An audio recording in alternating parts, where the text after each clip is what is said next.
How are we, boys and girls? Welcome to the Going Down Under podcast. I'm your host, Braam Hein, cruising koala on all social media platforms, and here we will be deep diving on all things health and wellness related. New set. No, I'm kidding. I'm just in a different room. But I feel like this is, a bit more of a chill vibe. Um, Also, it's not because the other rooms are taken and I need to film this right now. That's not. That's not what it is. It is what it is, but I also look, you kind of like this vibe. It's more like personal and less like, you know what I mean? But yeah, hopefully it's good enough. I like it though. I think I might low-key switch to this. So I think it's pretty nice, pretty cool. But I can like flex like this. No, I'm kidding. But I will though. I won't lie, I will. Because I feel kind of jacked right now. Don't judge me. Anyway, I just also had um, beef and pasta for dinner. So I feel pumped. I also did legs today, but it was such a bad leg workout. Not because like the workout was bad itself. I had to like wait for a machine for like 15 minutes. The Donny was annoying the crap out of me. Anyway, moving on completely from that because I don't want to think about it again. Today is a topic that I'm very passionate about, and also we'll talk about heavily in the future because it's important, and that is calories, right? But specifically, I want to talk about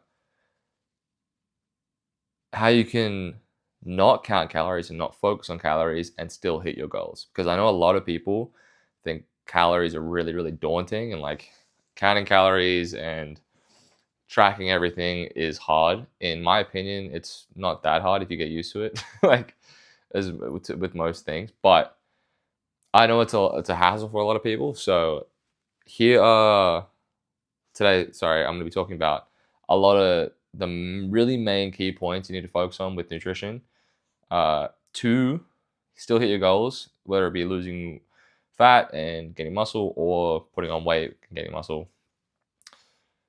And these are the main points that I think are crucial for that. And not counting calories is, to me, a harder way of doing it, really, because it's really easily trackable if you do count calories. Because counting calories is the easiest way to track weight and energy levels and all that stuff, just because it's such a key metric in that component. Because I can't emphasize this enough, you can't change the law of thermodynamics. So I'm going to put my chains out so I look cooler. I realized they went out. Sorry. Anyway, you can't change the law of thermodynamics. You can't change the law that energy can't be destroyed or created. It has to be used or stored, really. Okay? So you can't change that, and you can't ignore that calories exist, because that's what thermodynamics is. Like, because a calorie is how much energy it takes to increase something by 1 degree, right? Some people dispute that. Respectfully, they're idiots, because that's exactly what it is. That's like saying this isn't a t-shirt, or like this isn't like made of material. Sorry, that's the t-shirt example was bad because it isn't really a t-shirt, but it is. Anyway, it's like saying like this isn't hair on my body. That's just not right. Okay, I'm not very good at giving analogies. Shut up. Anyway, so you can't ignore thermodynamics. You can't ignore calories because they do exist in foods. Like they just exist. They exist in everything, really, like food, liquids, whatever. So you have to acknowledge that they exist, like, and that they impact how you feel. So if you eat too many calories in one sitting, you will not feel good. If you don't eat enough, you'll feel sluggish or you'll feel hungry because you haven't eaten enough, whatever. Right? So, with saying that, it isn't necessary to count calories, but it is a lot easier if you do. But if you don't want to count calories, here are the most important things you need to focus on. That's the type and quality of food you're eating, when you're eating, when to eat what, training and recovery, even though that's not nutrition, that's still really important in this scenario, and knowing your body. Okay, so I advise people to count calories first, to know how their body reacts to certain foods and what their actual cues are for other things. I'll get to that later, but I'm going to go through all of them again. But the first one I want to talk about is the type and quality of food that you should focus on. If you aren't counting calories, the main thing you should focus on, this is also just an in general thing, you should focus on trying to eat unprocessed foods, whole foods, foods that Higher Wellness says it best: grow in the ground, grow on a tree, or have a mom and dad. Have a mom and dad one. It sounds more like dark than it is. It's just like, is it an animal? Like, if you focus on those key things, focus on fruits, veg, meats, dairy. It's about it, really. Like, and nuts and stuff. Sorry, I almost said a bad word. It's not like I haven't said bad words on here before. Anyway, but if you focus on those things are really hard to overeat because they're extremely nutrient dense. Their fruits and veg are usually really high in fiber and water content, so they fill you up easily, and they're low calorie, so you can eat a high volume of them for not many calories and feel really satiated. And meats and eggs and dairy, high fat, usually, depending on what cut or fat content you get, high in protein, so very, very filling and very, very good for you, and will improve your life regardless. If you've watched my protein episode, you know that. And that will help maintain, build, or help you recover from exercise, right? So I didn't it'll help you maintain or build muscle. Sorry, I went on a tangent.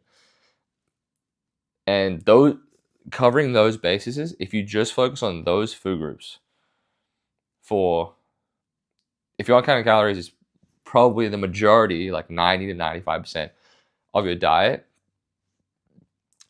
you will be fine. Your body composition will change. You will look your best. You will feel your best, and everything in your life will improve. Like, I'm guaranteeing that.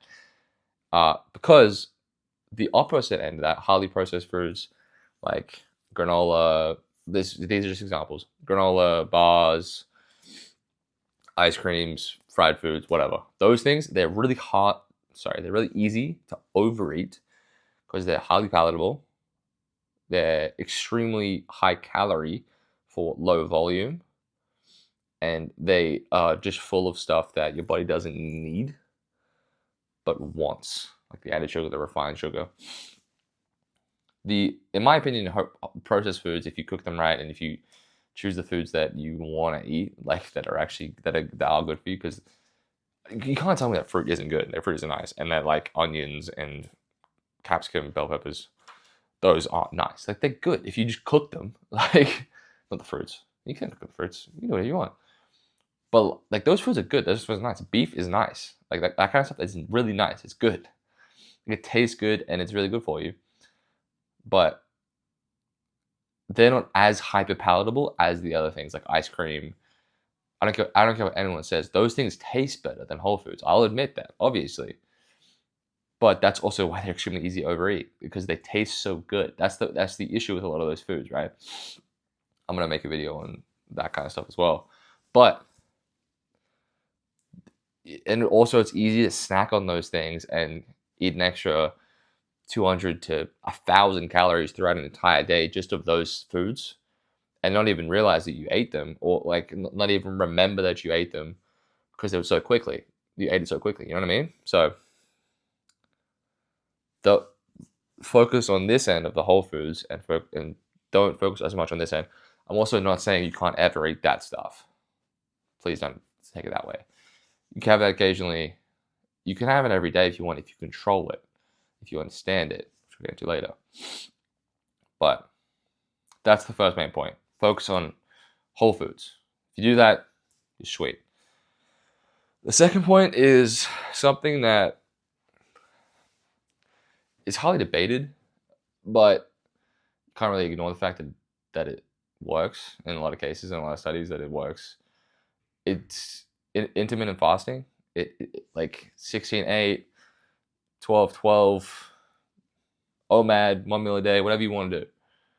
You could eat at any point during the day, or you could not eat at any point during the day, and it's it's going to work the same because of the law of thermodynamics. What matters is the total energy expenditure and your total energy input throughout the day. So you could have, if your maintenance is 2,000 and you split it up between 4 meals at 500 calories each, you split it up between 2 meals of 1,000 calories each, or you split it up in between 1 meal of 2,000 calories, that's the same amount of calories throughout the entire day. And that's all that matters at the end of the day for weight loss or weight gain, right? So if you want to lose weight especially, and you don't want to track calories, intermittent fasting, is a really good method, because, especially as well, if you focus on whole foods, it's extremely hard to overeat if you're only eating in a small window of time. If you're only eating in a 6 to 4 hour window of time, fitting in 2-3 meals in that time span, and you could you have a decent amount of food in that time frame, but it's also really hard to overeat in that time frame. So you will most likely on the entire day be in a deficit. And I recommend that for weight loss and people who don't want to count calories because of that reason. Is if you don't eat until 4 p.m., don't eat until 2 p.m., whatever it is, and you only eat within an 8-hour window, and you have decent sized meals, it's going to be really hard to eat 1,000 calories in each of those meals. So most likely you will be in a deficit throughout that day, right? That's what intermittent fasting is. Just that. Also, probably should explain that better. Intermittent fasting is where you just don't eat for a certain period of time throughout the day. Like you wake up and then you just don't eat your first meal until, again, the 16-8. So if you don't eat for 16 hours, you only eat for 8 hours, or like 24. Some people do that, like don't eat for 24 hours, only eat in a 4-hour window. OMAD is just where you only eat 1 meal a day. That's probably the best one for weight loss, because you're able to eat like 1,800 calories to 2,000 calories in one meal, and you just feel low-key disgusting. And yeah, if you have like 150, 160 grams of protein in that meal, that's extremely filling. Like it's so much to have in one meal. So you won't feel great, honestly, for a long period of time. But if your body adapts to it, you will be able to get into a deficit a lot easier that way, okay? The third way, a lot of these are garnered towards weight loss, because a lot of people who don't want to count calories don't want to gain weight. They just want to kind of stay where they're at or lose weight. So for weight loss, this is a kind of a weird one, but I've seen people say it, and I don't like agreeing with it, but it works. It's only eating carbs around workouts, only eating carbs before and after workouts. Carbs before workouts, obviously, to fuel performance. Carbs after workouts to replenish glycogen and increase muscle protein synthesis. Because, as we know, because I've said, so you should know, because I've said it before, and you're listening to this, so you should know it. It should be ingrained in your brain. I'm kidding. Carbs with protein is a way to increase muscle protein synthesis and muscle protein absorption of nutrients and shit like that. So, and if you eat mainly fats and proteins for the rest of the day, those are slower digesting and really filling and really satiating. So it's really hard to overeat those. And because carbs are really easy to overeat, except for really fruits. They look jacked. I'm kidding. Just noticed. I need to stop. My whatever that is. Sorry, I'm happy with my body for once. Shut up. Anyway, I don't know what that was. But again, fats and protein are very slow digesting, sorry, and it's hard to overeat them. So you will eat less usually. Fats are higher in calories. Obviously, they're 9 calories per gram. But if you pair it with a protein, it's not good. You can't eat a lot, right?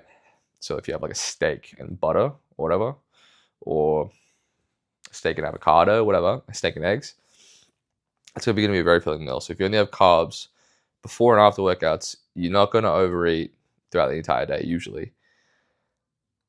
But the issue with carbs is if you have like rice or cereal or stuff like that, those are easy to eat a lot of those because it's quick digesting usually. So it's going to be a lot easier to overeat those and then obviously gain too many calories and then gain weight, whatever. That's if you're trying to lose weight. If you're not counting calories and you're trying to gain weight or you're trying to just maintain performance, don't listen to that, what I just said. Kind of play around with that, whatever you want. Another way that I've seen is only eating, like, this is not the carbs thing, but it's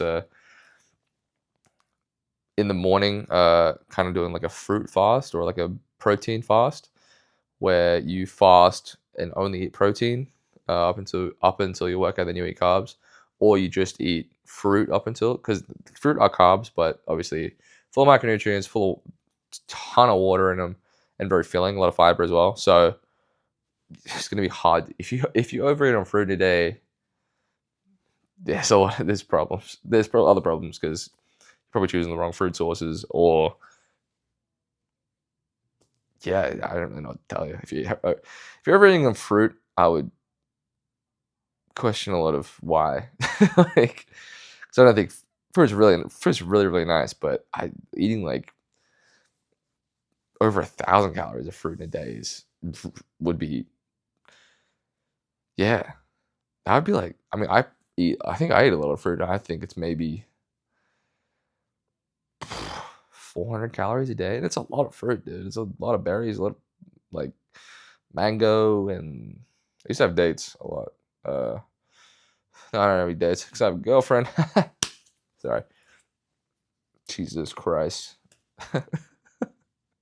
Anyway, we still go on dates, but I'm saying bad joke. Anyway, yeah. I have an orange as well. I love oranges. I talked to my friends today about like a 10 out of 10 mango is one of the best things on the planet, but a 7 out of 10 orange beats any other fruit that's a 7 out of 10. You know what I mean? Like an average orange or like a slightly above average orange is the best fruit for that range. But then you go to like a 9 out of 10, and like a 9 out of 10 watermelon is one of the best fruits on the planet. I don't think it's comparable to anything else. A 9 out of 10 orange a 9 out of 10 watermelon is, honestly, to me, one of the best things you can do just in general. Anyway, moving on. The next thing, it's not really to do with nutritional calories, but really dialing in on recovery and your training if you aren't counting calories. So something I usually recommend is to go super hard when training or overdo training, but you can in this scenario, because if you do, you have a little bit more leeway. Not a lot of leeway, a little bit more leeway with calories. So you're able to eat more of the foods that you that you like because you need it. And obviously recovery, just because like people's metabolism and people's fluctuations in weight can change metabolism can't change drastically, sorry, I worded that wrong, but like weight gain and weight loss can be drastically affected by stress levels overall, so like inflammation levels in the body, or actual just like mental stress, not getting enough sleep, other stresses, and have too much caffeine, whatever, which I have a problem with. Anyway, those things are extremely important to focus on, because you can't. I mean, if you aren't having the mental energy towards calories, you should focus your mental energy towards these things and be more active throughout the day as well. Just try to get as many steps as you can if you aren't tracking those. But if you are, at least 10,000 probably. Just, it's a good that's a good baseline to have, in my opinion. Anything above that is just bonus. And then recovery, just doing as much as you can to keep your stress levels low, just so you don't be too drastic with because you can overeat. Again, it's really hard to not overeat if you aren't tracking calories, because you're not focusing on things, unless you do the things I just talked about. Anyway, but it's extremely difficult to, in my opinion, not focus on training and recovery if you aren't counting calories. I know a lot of people who are very dialed in on training and very dialed in on their sleep, and they don't count their calories, and they look fantastic or they look great, whatever. So yeah, that's one thing. Also, I don't usually preach weighing every day, but keeping track of your weight if you aren't counting calories, just to know if you are just overeating or undereating in general, whatever your goals are, and if you aren't counting calories. So just, if you need to eat a little bit more the next day, if you need to eat a little bit less the next day, maybe if you need to make some food swaps to eat the same volume of food, but just some lower calorie swaps or some higher calorie swaps in some cases. I feel like a lot of people who count calories and are really focused on fitness, most of the time, from stories I see and people that I see, they undereat a lot because they're really focused on, they train a lot, they play basketball, play sport, run, they work out a lot. If you are tracking your weight, it's really easy to know what kind of foods you need and what kind of foods you're used to, and then you can kind of play around with that, so this is what happened the last time I didn't eat enough, and then the next day I didn't feel great and I didn't perform the best, so I'm going to eat a little bit more on this day, whatever. And then just tracking your weight, so you have the progress, you have something that you're tracking to know that if your nutrition strategy is working and if you need to change anything. That's a big key.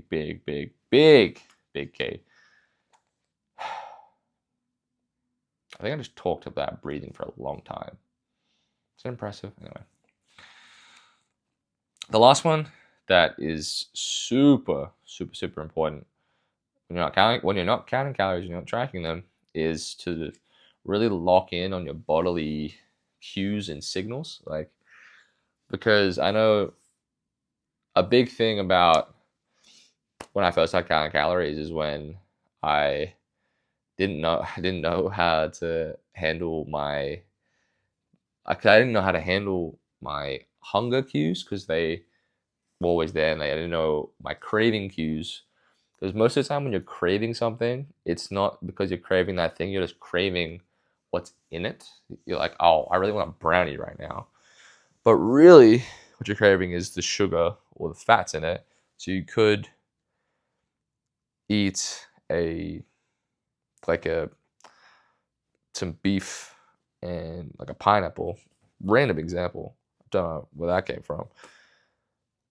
And you'd get the same benefit from it because that's what you're craving, that's what your body needs. Or you could just be dehydrated and just thirsty, or you could have just lost too many electrolytes or lost too much salt, so that's why you're craving like salty things like chips, something like that. But usually most of the time it's just you're thirsty. Like, you're most likely just dehydrated a little bit and thirsty, so your body's craving something. Especially if you're dehydrated, your body kind of craves salt. That's why Gatorade's good for most of that stuff. But because your body wants the sodium back, it needs the sodium to absorb, or to help bind the H2O, which, if you didn't know, is water. Because I learned that from when I was a kid. H2O just had water. Clear. No. Sorry. Anyway, that's what the cues are. That's what the signal is. And obviously late night, if you haven't eaten enough, your body's like, dude, it's late at night, we need something. So your body just kind of goes into panic mode. It's like, just grab anything, just eat it. That's what like the late night cravings, I guess, that come up, and I used to get those a lot, and I didn't really realize that I wasn't eating enough throughout the day, and I would just binge at night. I'd be like, why? I'm like, I shouldn't do this. I'm stupid, but it's not.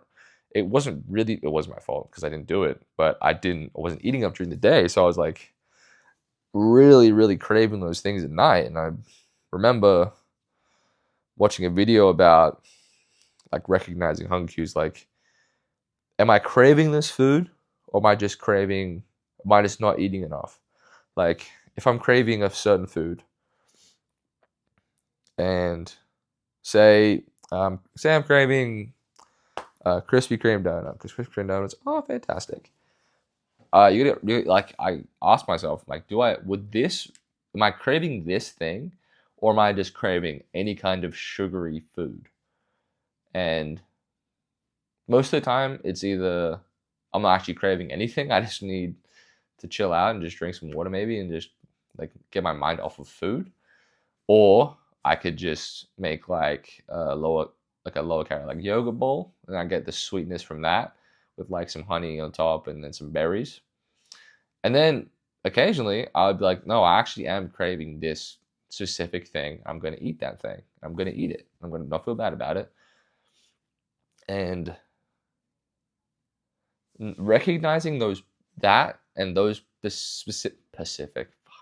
specific patterns really can help you when you're not counting calories, because you can recognize what you're actually needing at that point in time. Whether it's you just need to eat food in general, so you probably should focus on the protein and fruits and veg, and then mainly whole foods. Or if you don't actually need any food at that current point in time, and you can just drink like a Coke Zero or whatever and get that craving away. Or occasionally, again, not give in to it, because it's not giving in. You're just like, I really want this thing. I'm going to have it. And then that's okay.